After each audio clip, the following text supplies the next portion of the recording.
बिस्मिल्लाहिर्रहमानिर्रहीम। राकची जो मॉस्को में वाइट हाउस की मीटिंग में क्या हुआ, अफ़गानिस्तान का नया इल्ज़ाम, ब्रिक्स ने भारत पर थूक दिया और कंबोडिया में पाकिस्तानी किस हाल में है, दिल दहला देने वाली एक वीडियो सामने आ गई है। ये सब खबरें आज के इस वीलॉग में हैं। गुड न्यूज़ ये है कि पाकिस्तान के सालसी मुस्बत अंदाज में आगे बढ़ रही है। पिछले 24 घंटों में अमेरिका और ईरान के दरमियान मुख्तलिफ तजावीज़ एक्सचेंज हुई हैं।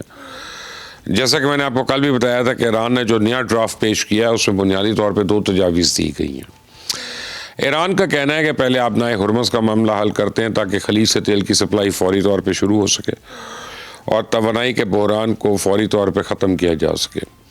उस बाद एटमी प्रोग्राम पर आराम से बैठ कर बातचीत करते रहेंगे। प्रेसिडेंट ट्रंप ने ईरान के एटमी प्रोग्राम को हमेशा अपनी रेड लाइन करार दिया और उनका रवायती मौक़िफ़ यह रहा है कि सबसे पहले यह मामला हल होगा, इसके बाद कोई और बात होगी। लेकिन कल रात ओवल ऑफिस में ट्रंप इंतज़ामिया ने एक तवील मीटिंग की है।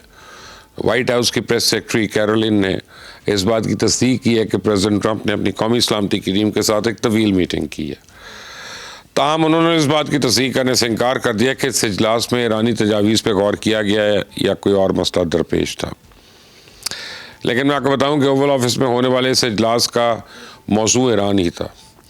ट्रंप एडमिनिस्ट्रेशन ने 2 नुकात पर तबादला किया। पहला नुकता तो यह था कि ईरानी तजावीज़ को कबूल करके मुज़ाकराती टीम को इस्लामाबाद भिजवा दिया जाए, जबकि दूसरी बात यह थी कि सीज़ फायर ख़त्म करके दोबारा जंग का आगाज़ किया जाए।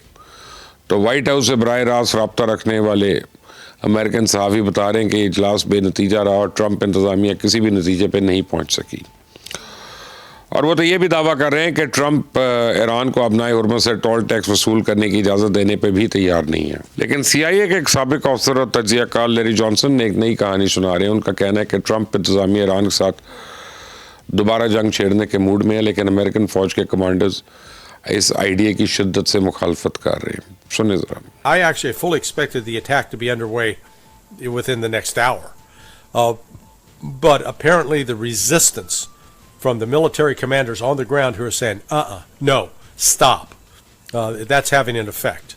So, बहरहाल लैरी जॉनसन का इंकशाफ अपनी जगह, लेकिन दोबारा जंग के लिए ट्रंप इंतज़ामिया की यानी उनको ऑयल मार्केट के दबाव के साथ एक कानूनी रुकावट का भी सामना करना पड़ सकता है।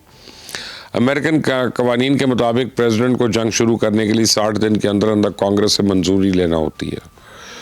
और जंग के आगाज़ में जब ये सवाल उठा तो उस वक्त ट्रंप एडमिनिस्ट्रेशन ने ईरान के ख़िलाफ़ इस कार्रवाई को जंग की बजाय एक वक्ती ऑपरेशन करार दे के अपनी जान छुड़ा ली थी।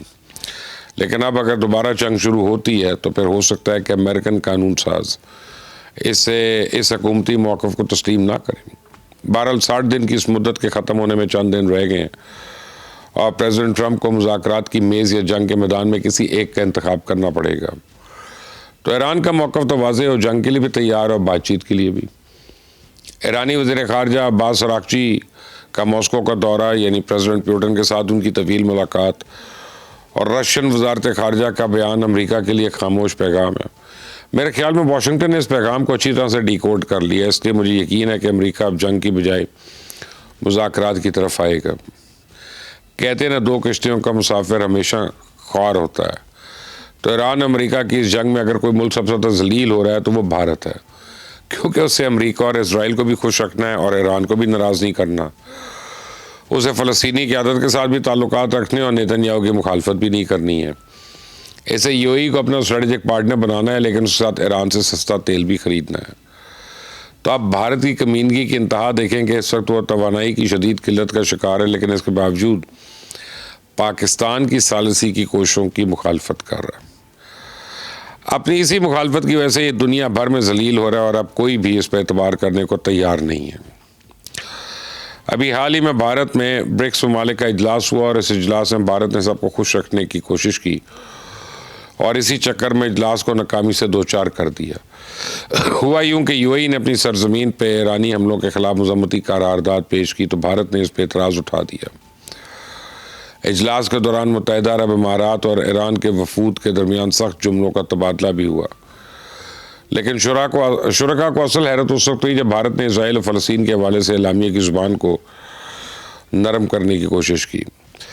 तकरीबन तमाम रुकन ममालिक ने इसराइल की मजम्मत की, लेकिन सिर्फ भारत था जो गाज़ा पर ढाई जाने वाले मुजालिम की मजम्मत पर तैयार नहीं था। तो भारत की इन चालों की वजह से इजलास का कोई मुश्तरका एलामिया जारी नहीं हो सका। तमाम रुकन ममालिक के नुमाइंदे भारत पर थू थू करते गए और इस जिल्लत में अब तो भारतीय सहाफ़ी भी मोदी सरकार की ले दे कर रहे हैं। सुने जरा। और अमेरिका के अंदर अब ट्रम्प के जो लोग हैं एडमिनिस्ट्रेशन, वो हमें क्या कहते हैं, नया नाम दिया साहब उन्होंने, gangsters with a laptop. Gangsters with a laptop यानी कि लैपटॉप वाले गुंडे। हम लोग लैपटॉप वाले गुंडे हैं। तो देख लीजिए हमारी क्या इज्जत है। उसके बावजूद भी हम सरकार हमारी जो क्या है ना, इजराइल और अमेरिका के तलवे चाट रही है। इससे सोशल मीडिया पे आजकल कंबोडिया की एक वीडियो गर्दिश कर रही है जिसमें दर्जनों पाकिस्तानी कंबोडियन पुलिस की हिरासत में इंतहाई तकलीफदेह हालात में हैं।